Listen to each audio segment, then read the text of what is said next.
Hello, today is the 7th of October 2023, and one day after Le Corbusier's birthday, we plan to have some kind of mini festival called Le Corbusier, and we'll try to present several aspects of his work all day long. So we'll begin with this presentation of his life in 100 photographs. So again, this happens by the way of his birthday, which happened yesterday. He was born on October 6, 1887. So let's see what this very interesting and special architect went through in life through 100 photographs. This is one of these photographs with the architect reading or studying, and he was an avid learner. He continuously challenged himself with ideas, with experiments, with an incredible passion for architecture and life, or should I say for art and architecture, for life and architecture, because life should come first. But I will begin this presentation of 100 photographs of his from his life with these three quotations from a letter he wrote to a group of South African architects almost 100 years ago. And I find this letter extremely significant, and it is published in his oeuvre complete, his complete works. So the first quotation that attracted my attention is this one. Unfortunately, just a second, something is blocking my, it exasperates me. It's a technical problem I have. Something is blocking my first line. So, okay, architecture must turn away from the drawing board to fill our hearts and heads, but above all our hearts as proof of our love for it.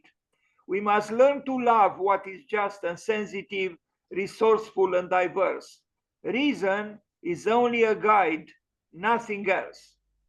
Maybe we should talk a little bit about this. You know, what does it mean? Reason is only a guide, nothing else.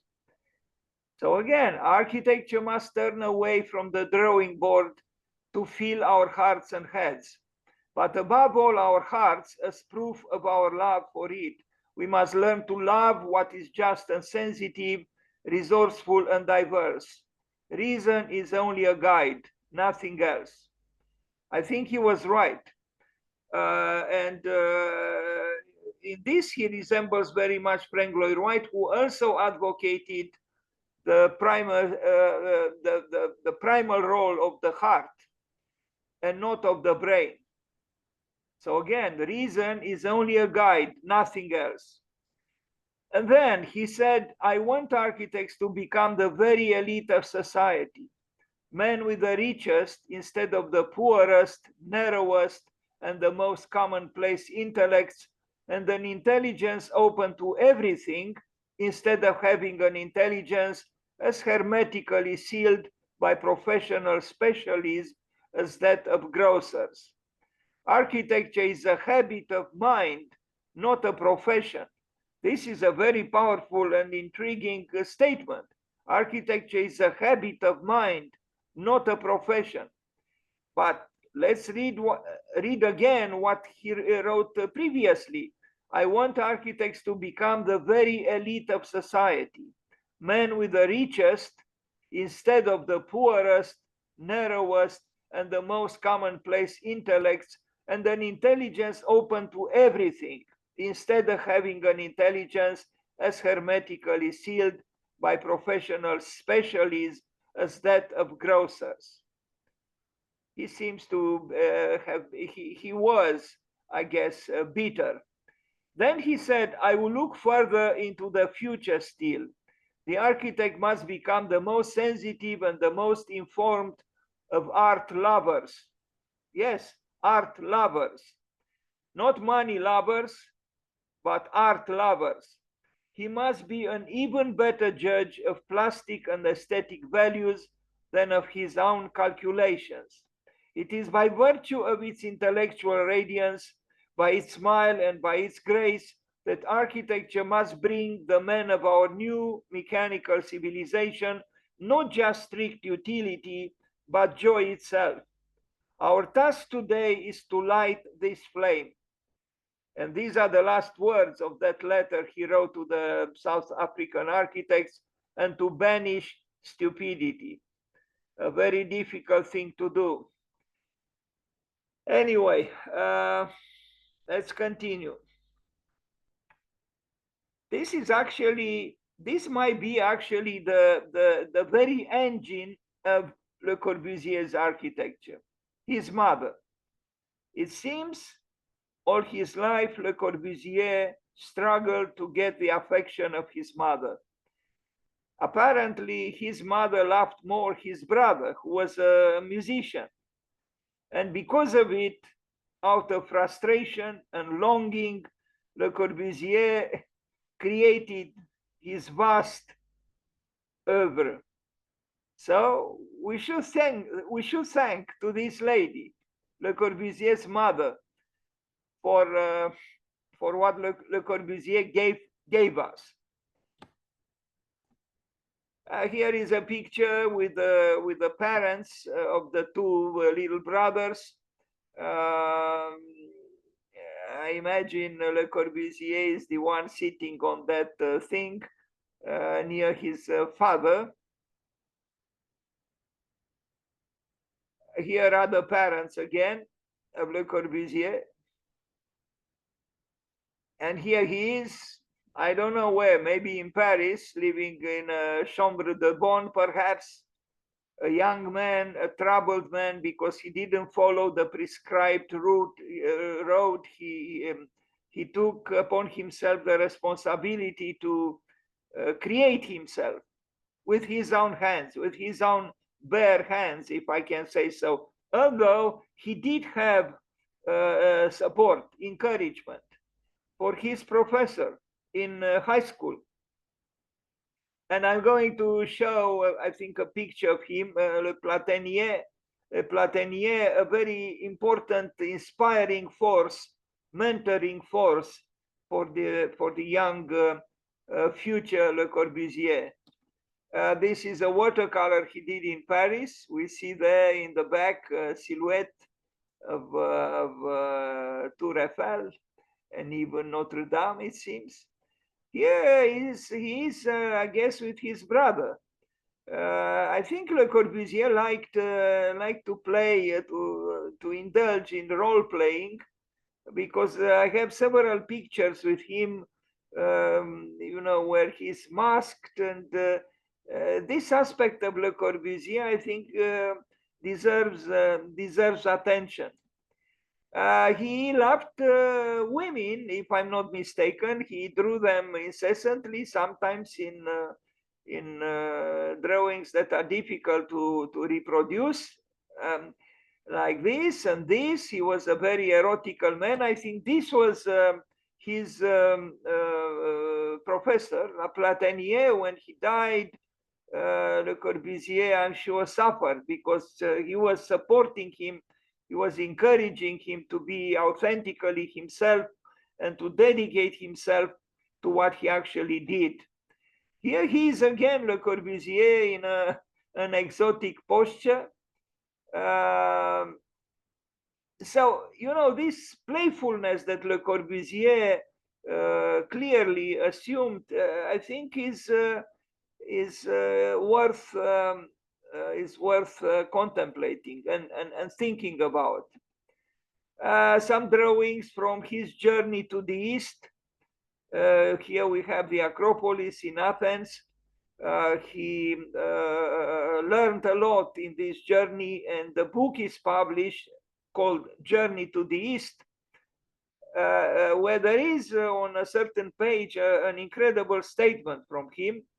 And I have it. I will read it a little bit later.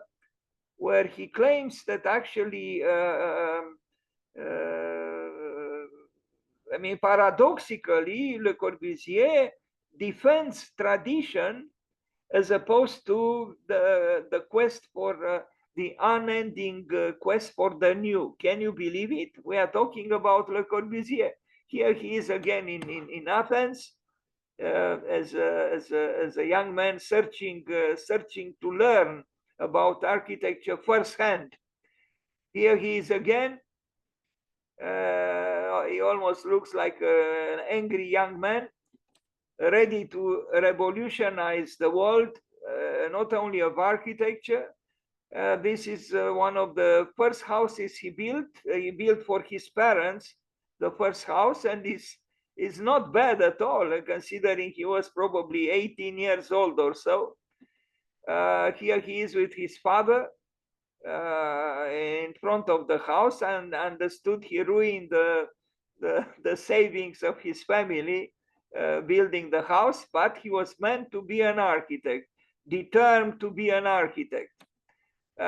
This is, I think, a drawing of his mentor and professor during the years in high school. This is a letter written maybe to his mother, I don't know, with a drawing, something he consumed maybe in a restaurant. This is the house he built for his friend, the painter aux Enfants in Paris, which still stands. Modified a little bit, but it still stands. This is the studio he created for his friend aux Enfants, quite luminous. And then another house. We are going to make another presentation about the buildings he built in Paris. So there is another presentation today just about Le Corbusier in Paris. I'm not going in details now. This is Maison La Roche. Here he is with his mother. Again, as you can see, his mother looks through the window instead of looking at his son, who needed so much her affection. But maybe his mother knew what she was doing, because the more she turned her back on him, the more he created. This is a pavilion he built for l'Esprit Nouveau in Paris.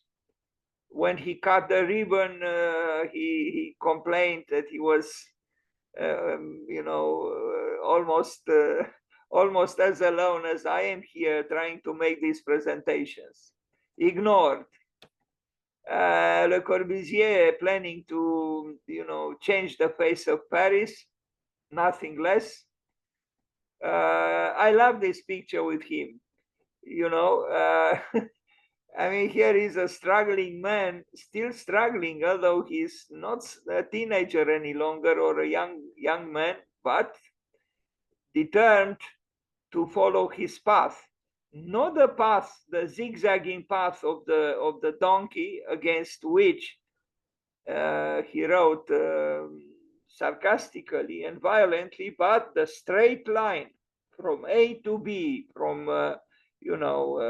man's thought to the goal, the target, whatever the will of man defines as worth pursuing.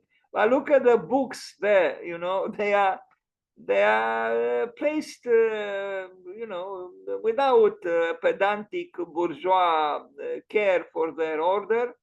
But I like the atmosphere in the room. It's clearly a man possessed by his genius and by his will and by his determination to build himself and to trace something in the sand of life that deserved to be called creative. This was his wife. Another picture with his wife. And here again, another picture with his professor from high school, whom he respected a lot. I don't know what this is, a letter written to someone.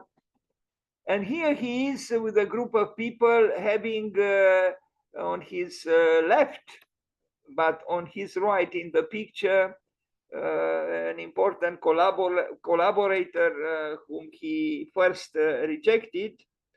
We'll talk about her later when we talk about his furniture designs, because she contributed significantly to his furniture design. Here she is again on a piece of furniture that it's attributed to Le Corbusier, but she had a role in the furniture making, very important. Her name is Charlotte Perriand, so we should remember this name. Charlotte Perriand was a young lady who at first suffered because Le Corbusier rejected her when she applied for a job in his office. Later, he changed his mind, and now the experts, the connoisseurs, state that her role was important, particularly in the creation of some pieces of furniture and other aspects of the interior architecture of Le Corbusier. Another piece of furniture, sitting chair that Le Corbusier, perhaps with Charlotte Perriand, created. Villa Garches, the car is obsolete, but the building is not. And, kind of the opposite way to Frank Lloyd Wright, because in the case of Frank Lloyd Wright, well, I'm not trying to say that the buildings by Wright became obsolete. No, not at all. But because they spring from the earth and they use often organic materials, like brick, for example, they seem to be, somehow less stringently or aggressively modern, although they are modern, of course, but in a different sense, in a more romantic, earthy way. But and I mentioned this because Frank Lloyd Wright employed visions of cars that he designed that were quite futuristic. While in the case of Le Corbusier, even in his drawings, the cars are like this one. So here we see the anachronism of the car. I mean, when this picture was taken, the building looked like this and the car looked like this. But seen from today, the building looks like a building which could have been built today, but certainly not the car. So this should make us reflect a little bit about the difference between a building and a car. Here he is again at Villa. Today, to my shame, today I made many presentations on Le Corbusier, and I never quite knew. I knew that people pronounce Villa Savoie, but I was always a little bit uncomfortable because there is the letter Y in the word Savoie, which may be uncomfortable to pronounce it. Sometimes I was even tempted to pronounce Villa Savoy, but only today, when I checked for the correct pronunciation of the words Villa, I know how to pronounce Villa, but how to pronounce Savoie or Savoy? Well, it's in between. The correct pronunciation is Villa Savoy with a, so it is Savoy, not Savoie, Savoy. There is a touch of I at the end. So this is Villa Savoy that Le Corbusier built, and with some happy visitors, I guess.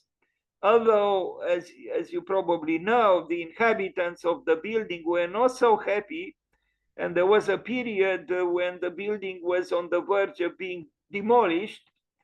And it was only because of the intervention of André Malraux, who was the Minister of Culture, that the building was saved. and brought back to life. But it had some tough years, maybe during the Second World War and immediately after the Second World War. Anyway, now where is Le Corbusier in this group of people? Maybe it's not so difficult to see him. He's the man on the right here with white shoes. Everybody else doesn't have, light or white shoes. And he is near a famous North American dancer, Josephine Baker. Obviously, he liked her, and maybe she liked him too, because I see her laughing or smile at him. They look at each other. And we are going to see another picture with them. Now, Josephine Baker was a formidable woman who, stirred up the imagination and the longing of another famous architect, Adolf Loos, who even designed a house for her, which was not built. But Le Corbusier, I think he was himself stirred up by Josephine Baker. And we see them here again with the other three men. So Le Corbusier obviously is the second from the left with, again, kind of whitish shoes. But Josephine Baker, yes, was a remarkable woman. And, it seems that both Le Corbusier and Adolf Loos couldn't resist being interested in her. And here they are again, but so masked that if you didn't know, they are there, you wouldn't say the man here is indeed Le Corbusier, and here is Josephine Baker. So this aspect of Le Corbusier, I think, is worth reflecting on, his playfulness and his unconventional, display of himself sometimes within society. Here is a watercolor of Josephine Baker that he did, Le Corbusier. And anyway, some unpublishable probably, but I shouldn't be, purist. But anyway, as I said, there are drawings by Le Corbusier that are alarmingly, sincere, so to speak, in the field of eros. Here he is, I don't know with whom, maybe his family or part of his family. Here he is in a cozy car. Of course, architects love cars in general, and cozy cars even more. It's a weakness that architects have. I wonder if the builders of the great Gothic cathedrals, being French or otherwise, would have indulged in this kind of rather predictable and a little bit frivolous pleasure. I wonder. But they were also anonymous. Here he is with his wife, Yvonne. And here he is again with his mother. This time his mother looks kind of towards him, but maybe more towards his dog or her dog. The son is still madly intent to receive the attention from his mother.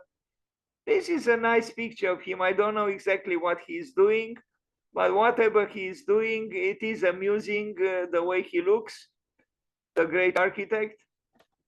And here he is. I don't know who the man on the right is, but I know who the man in the middle is, a truly great Russian film director, or should I say Soviet film director, Sergei Eisenstein. So on the left, Le Corbusier, in the middle, Eisenstein, and on the right, unfortunately, I don't know who. Here he is with a model of the palace of the Soviets, his entry for a competition, for the competition that was organized in former Soviet Union. Drawing of the building where he actually had his own apartment in the penthouse at the top. A picture with his wife, and I like this picture. Both they are not so young any longer, but you can tell he was an artist. Maybe even a bohemian. Yeah.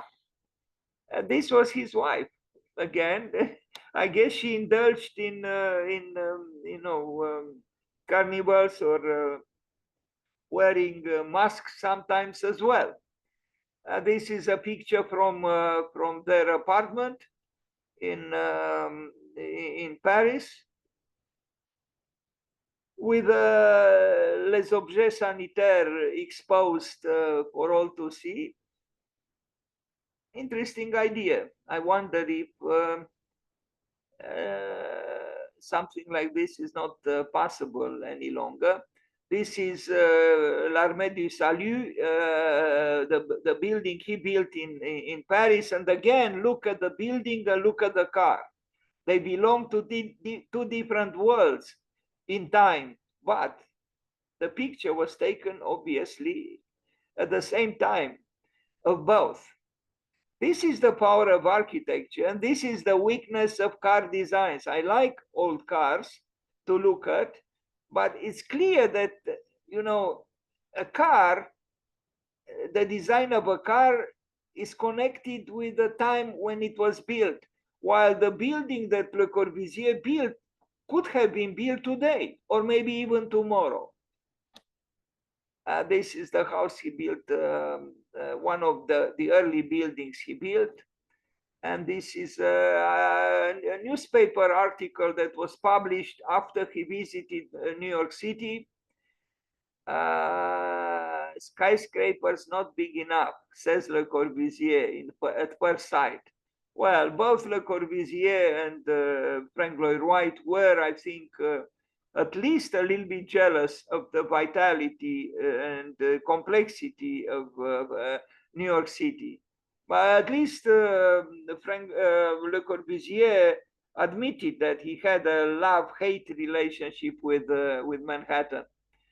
Now, this apparently was a Swedish lady he had an affair with while still being married, if I'm not mistaken. And here he is again playing the fool, the great architect playing the fool, and drawing, maybe relating to this lady and the silhouette of Manhattan seen from water, from a ship maybe, or from the edge of the water. And this is an improbable picture, because who reads books, while laying on water, and even such a large book, water being so sensitive to, the book being so sensitive, the paper being so sensitive to water. I wonder, it was staged, this picture. Normally, I think one would not read while on water or in the water. Here is a surprising picture that Beatrice Colomina commented upon, because Le Corbusier, again, rather unconventionally, not to say outrageously, was working on an artwork.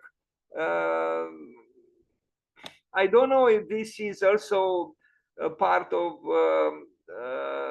that villa that he vandalized near the Le Cabanon, but he's probably here at near the edge of the Mediterranean Sea. He was accused that he vandalized the villa by Eileen Gray and Jean Badovich, or the villa that Eileen Gray built for Jean Badovich and herself. Also, in this picture, you can notice the big scar that he had on his right leg. And there is that scar was real. Apparently, when he was swimming I don't know at what age. Apparently, he was hit by a boat, by a ship, and it was a very serious wound. He was taken to a hospital, and there, they tried to repair his leg, and he wrote a very clinical letter to his mother about this dramatic accident. Also, I don't know if you know, Le Corbusier also couldn't see with his right eye. He lost sight in his right eye when he was 28, if I remember correctly. I think I read it one evening or one night when he was painting. But I mean, many people paint during the night or during the day, but I never heard of someone losing his sight. Anyway, from then on, he only saw, normally with one eye. So Le Corbusier, he practically had only one functioning eye after 28 or so. Here he is with a dog. I see him smoking all the time. Here he is as an architect, with a bow tie. Architects love bow ties. Here he is with Einstein. What is interesting about this picture is that the scientist looks in a way, in terms of appearance, or at least in terms of clothing, more of as an artist or of an artist than the architect, at least considering the wrinkled trousers. Einstein, the scientist, is a little bit less, but it's true. He was probably a host of Le Corbusier, and Le Corbusier was a visitor. But nevertheless, here they are, a very important architect and a very important scientist. In essence, both great poets. Here he is. I don't know exactly what this. Yeah, it is.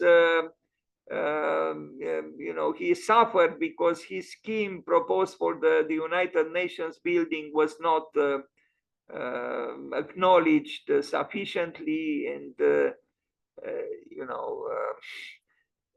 he was still employed, part of a group who took some decisions, but yeah, I think he was frustrated that some of his ideas were not sufficiently acknowledged that he had for the United Nations building. This is l'unité d'habitation in Marseille, I imagine. He built 4. This was the first one, and from a certain point of view, the most important one. I don't know if this might have been in Berlin. As I said, he built 4 unités d'habitation, but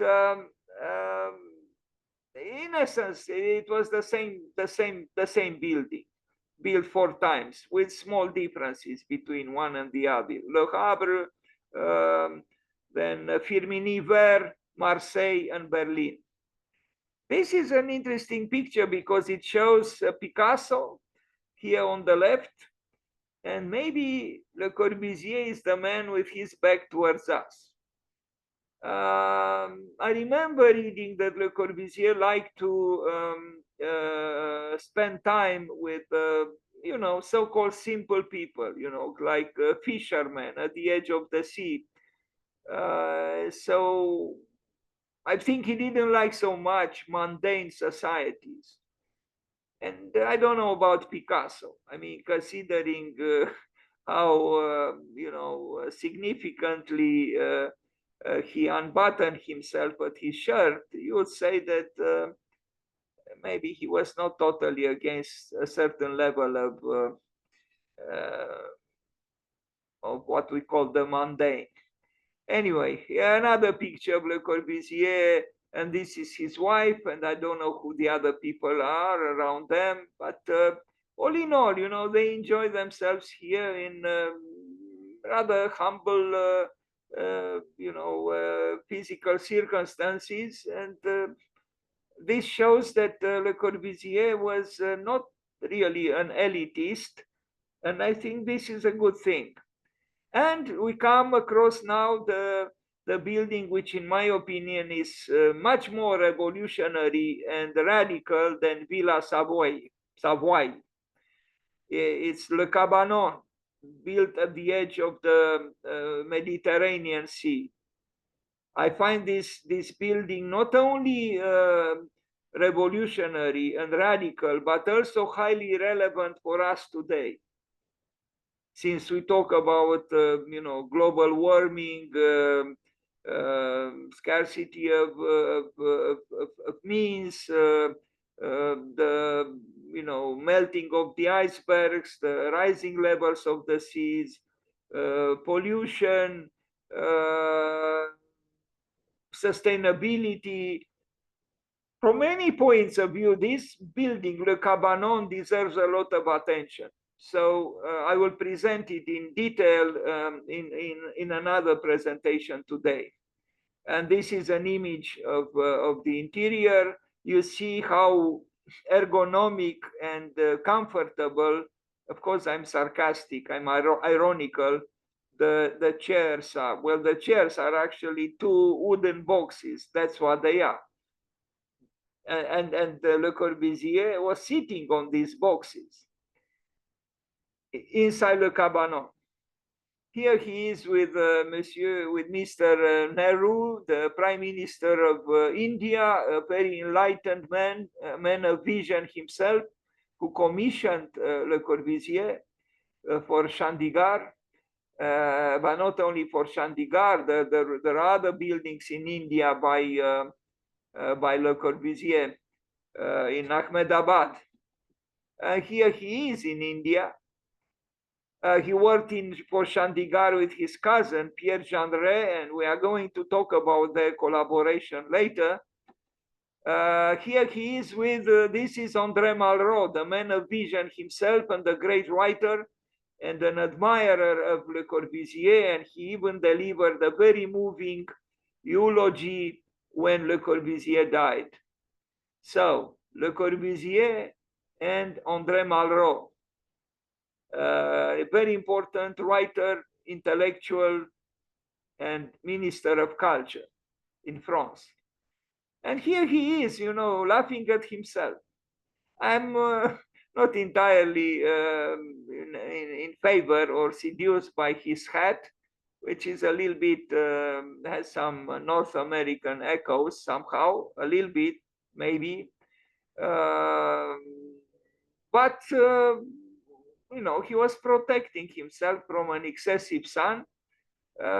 Anyway, it's an interesting picture with Le Corbusier duplicating himself in this way. And here is a building in Ahmedabad, since we talked about him being present in India. We are going to present this building in detail later. And here he is climbing the stair inside the building. I'm not sure if it's the same building, but it is in Ahmedabad, and behind him is one of the latest Pritzker Prize winners, that is B.V. Doshi, the first Indian architect who won the Pritzker Prize and who worked for Le Corbusier for a number of years, and then he returned to India, and then maybe through him also India invited Le Corbusier to build in Ahmedabad and Chandigarh and so on. And here we are in Chandigarh with the Palace of Justice. And this is the parliament, or the assembly hall, the building of the parliament in Chandigarh, and the roof of the same building, in some kind of a cosmic dialogue with Le Fête, with the events, the cosmic events generated by the sun and the moon, and the big room, the auditorium of the of the same building. And this is, of course, Ronchamp during construction. And we are going to talk in detail about all these buildings. Again, Ronchamp. On the stained glass windows, there are inscriptions of his own writing, his dialogue with Mary, the mother of Jesus. But here there is something else to say, because when I visited Ronchamp, I noticed a certain intimacy in the way Le Corbusier had this dialogue with the mother of Jesus. And I was a little bit surprised of this. And after a number of years, I read that some people think that it's a little more than just a coincidence that his own mother was also called Maria or Marie. So apparently Ronchamp was built not just for Marie, the mother of Jesus, but also for Marie, the mother of Le Corbusier. But I will say more about this later. And here it is his brother, the beloved son of Le Corbusier's mother. She was playing also music, and he was playing music, and maybe Le Corbusier took the picture.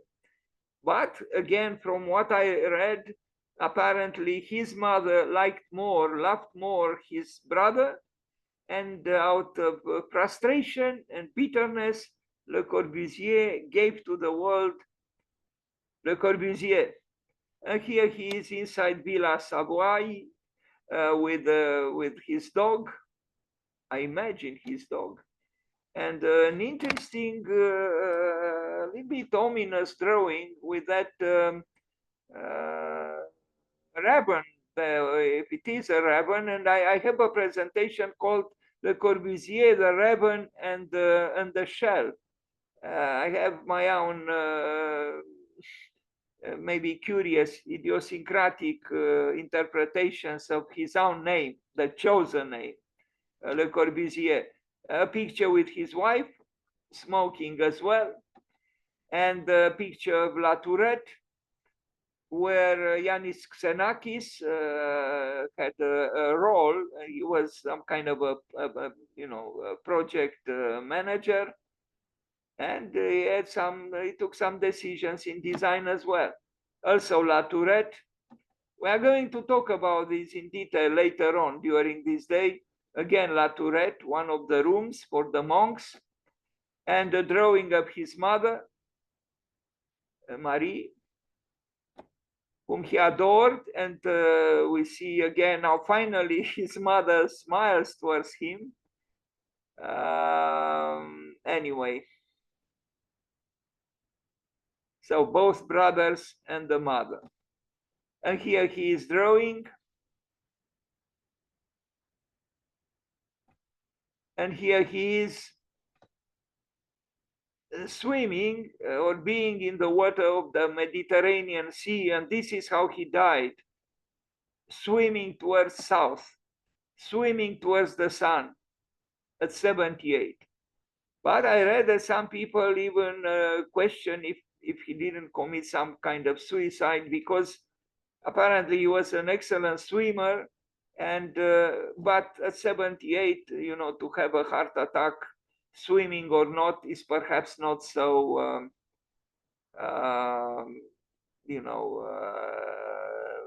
unique or surprising. So here he is again, not far away from Le Cabanon, and not far away from the villa that I mentioned his friends built.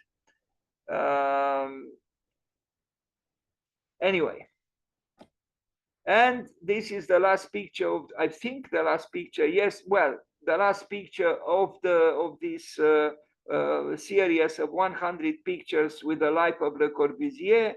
We are in the courtyard Richelieu in Paris, where André Malraux delivered a very moving homage to Le Corbusier when he died.